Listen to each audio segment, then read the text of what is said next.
Hello there, YouTubers. So I have been doing research for about half of a day trying to figure out the best way to remember the 12 cranial nerves, and I saw a drawing which I've changed up a little bit because it's easier to remember the way that I'm doing it. So here goes. Grab a pen, grab some paper, and we are going to begin. The first thing you're going to draw is the number 1. Okay? After you draw the number 1, you're going to draw 2 eyes.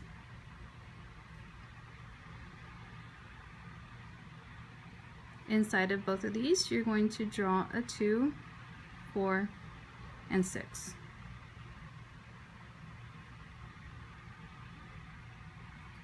After you do that, you'll draw a sideways 3, pretending that these are the eyebrows.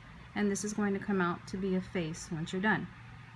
After that, the next thing you're going to do is you're going to draw the number 5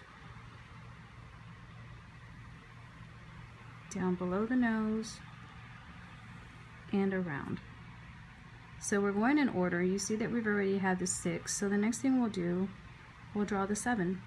The 7 will come all the way down. This is going to be the outside of your face that we're drawing, and a backwards 7 because you need to make one on both sides. Next thing you'll draw is a number 8, which is going to be our ears.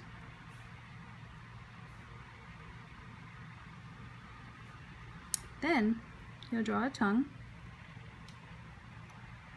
and you're going to put number 9, number 10, and number 12 because there are 12 cranial nerves. Last thing you'll do, you'll notice we didn't do the 11, so you'll do the 11 like little arms off to the side. Now that we've drawn your whole little guy, I'm going to explain to you what each one of these means and what they do. First one, for the number 1, you do the number 1 for one nose. This is the olfactory nerve. This one is where your sense of smell comes from.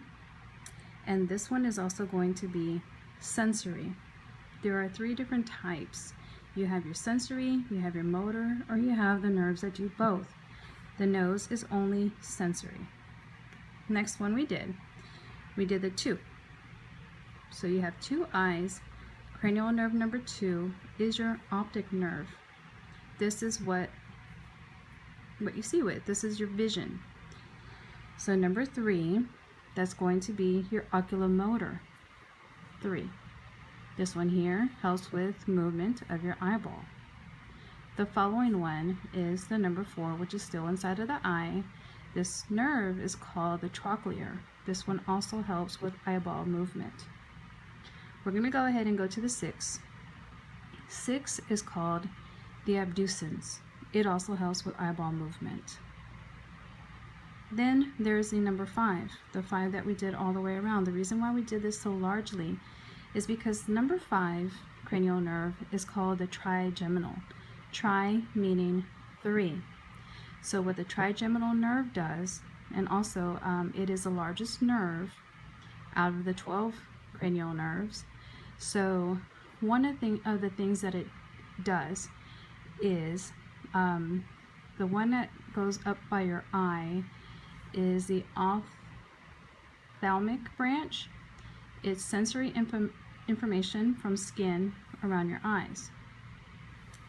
The second area of the trigeminal, and you may or may not need to know this for your exam, the second area is the maxillary branch, sensory information from skin in the upper jaw. And the third one is the mandibular branch, sensory information from skin in the lower jaw, and also motor information to lower jaw for chewing. Got it? Okay, moving on.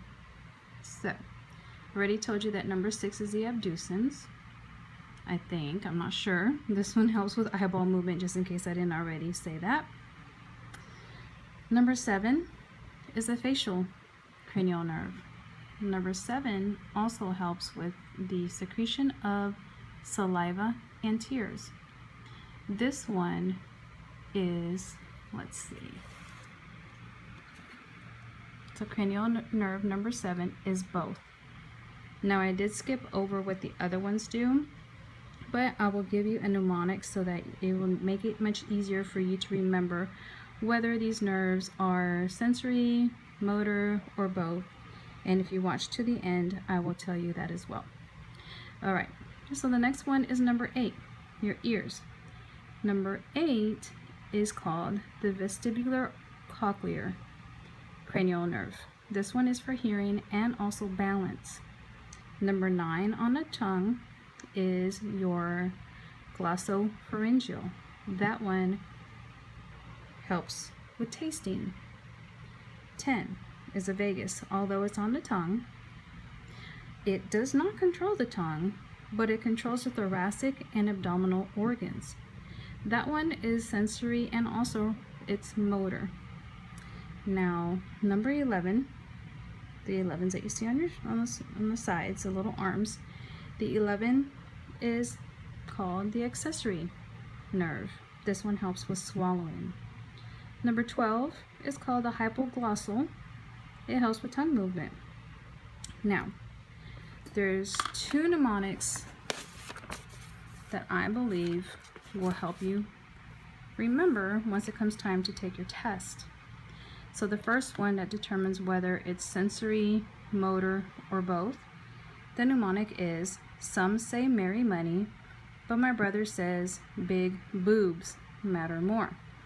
This is supposed to say brains, but if something has a little bit so kind of dirtiness to it, it helps me remember a little bit better. So once again, some say merry money, but my brother says big boobs matter more. That means cranial nerve number 1 is sensory, sensory, motor, motor, both, motor, both, sensory, both, motor, motor. That helps you to remember what these nerves do.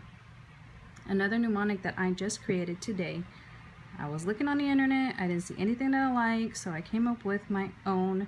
This one is to help you to remember the order of the cranial nerves. And when you're taking your test, you're going to flip it wherever you can, turn it around, because a lot of teachers and instructors let you write on exams, and you're going to draw your face and you're going to write this stuff out before the test even begins. I want it fresh on your mind. Look at it before your test and then write this down.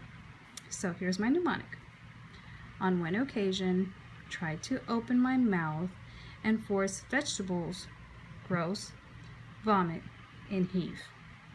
Now you only had to remember 12, but just in case your instructor's like mine and your instructor wants you to remember the 3 different branches of the trigeminal, which are here. This is going to be your trigeminal 1, trigeminal 2, trigeminal 3. Well, I am going to remember them by these right here. If you do not have to remember those, then you can go online and you can look up different mnemonics for that. But this is what's going to help me. Again, with some practice, draw these, and then you're going to want to, I practiced just now before making this video. You're going to want to write out what these are and what they do, which I did here. Until you know these, and just also try to find a way to associate and remember them on your own. That was a failed attempt when I was trying to make my own.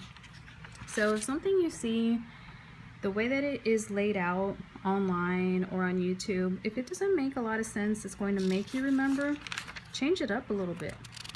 I changed it up.